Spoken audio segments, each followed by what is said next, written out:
تو پھر ہم کون ہوتے ہیں تو ہم کہیں کہ ایک جمعہ پڑھے سارا ہفتہ نہ پڑھے ہمیں معافی مل جائے گی؟ نہیں، ہرگز نہیں۔ میرے نبی رحمت سرکار نے فرمایا نماز مومنوں کے لیے معراج ہے، میری آنکھوں کی ٹھنڈک ہے۔ اگر کوئی مجھے سکون دینا چاہتا ہے، میری آنکھوں کو ٹھنڈک پہنچانا چاہتا ہے، وہ نماز کو یقینی بنائے، نماز کی ادائیگی میں کسی قسم کی کوئی کمزوری ظاہر نہ کرے، نماز پڑھنے سے گریز نہ کرے، بلکہ نبی رحمت سرکار نے فرمایا جب بندہ دنیا پر چلتا ہے اور گناہوں کا پتلا ہے، ہر وقت ہر گھڑی گناہوں میں مست رہتا ہے، زبان کا استعمال کرے تو گناہ ہو جاتا ہے، اور زمانے میں دیکھے تو گناہ ہو جاتا ہے، ہاتھ کا استعمال کرے تو گناہ ہو جاتا ہے، قدموں کو چل کر جائے تو گناہ ہو جاتا ہے۔ یہ سب گناہ جب انسان اپنے کاندھے پر اٹھا کر اور سر پر اٹھا کر چلتا ہے، میرے نبی رحمت سرکار نے فرمایا اے مومنو، اے میرے کلمہ پڑھنے والو، اے مجھ سے محبت کا اظہار کرنے والو، تمہیں بتا رہا ہوں، تمہیں سکھا رہا ہوں، تمہیں سمجھا رہا ہوں، جب بندہ مومن اتنا بڑی دنیا میں رہ کر اتنا بڑے گناہوں کے انبار اٹھا کر دھرتی پر چلتا ہے، جب مؤذن اللہ اکبر کی صدا لگاتا ہے اور اپنی طرف متوجہ کرتا ہے، اللہ کا پیغام لوگوں کے گھروں میں جا کر ٹکراتا ہے، میرے نبی رحمت سرکار نے فرمایا جب بندہ مومن گھر سے بوضو ہو کر نکلتا ہے، جتنے قدم چلتا جاتا ہے مالک بے نیاز اس کے گناہوں کو مٹاتا جاتا ہے، اور جتنا قدم وہ چل کر اللہ کے گھروں میں داخل ہو جاتا ہے،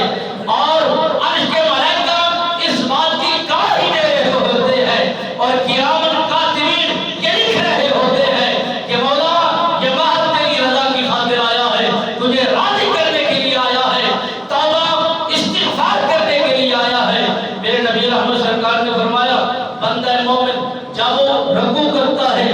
آدھے گناہ ختم ہو جاتے ہیں، جب سجدے کی حالت میں ڈوب جاتا ہے اسے ایسا پاک کر دیا جاتا ہے اور ایسا صاف ستھرا کر دیا جاتا ہے جس طرح ایک خاتون اپنے بچے کو جنم دیتی ہے اور وہ بچہ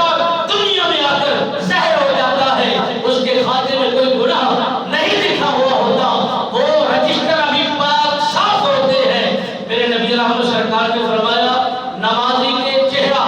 چمک رہا ہے اور نمازی کا حسن دوبارہ ہو رہا ہے، نمازی کے اعضاء چمک رہے ہیں، چودھری کے چاند کی طرح جگمگا اور چمک رہے ہیں، مگر نبی رحمت سرکار نے فرمایا جب بندہ مومن اگر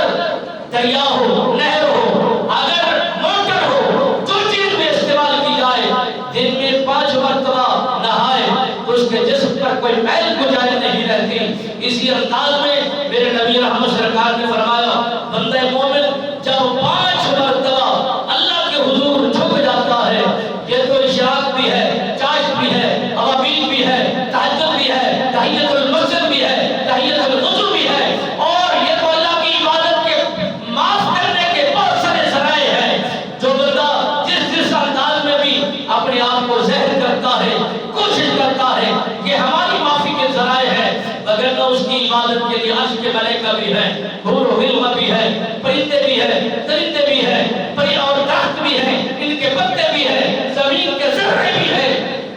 یہ سب چیزیں اگر مالک بے نیاز فرما دے،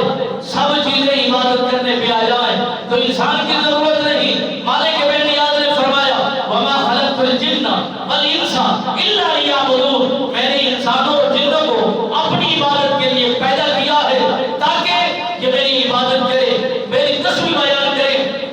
عرش کے ملائکہ نہ کھاتے ہیں، نہ پیتے ہیں، نہ آرام کی ضرورت ہے، نہ ہی سکون کی ضرورت ہے، انسان کھا بھی رہا ہے، پی بھی رہا ہے، سکون بھی کر رہا ہے، معاملات کو بھی دیکھ رہا ہے، تب جا کے نماز میں تھوڑا سا وقت دیتا ہے۔ مالک بے نیاز نے فرمایا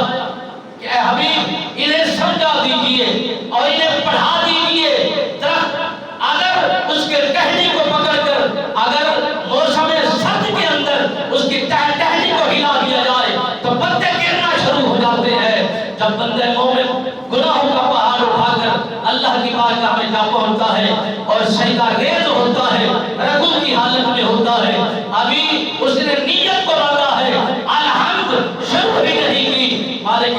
نیاز فرماتا ہے ہم نے اس کے گناہوں کو مٹا دیا، گناہوں کے امباروں کو ختم کر دیا، اسے پاک بھی کر دیا، اسے صاف بھی کر دیا۔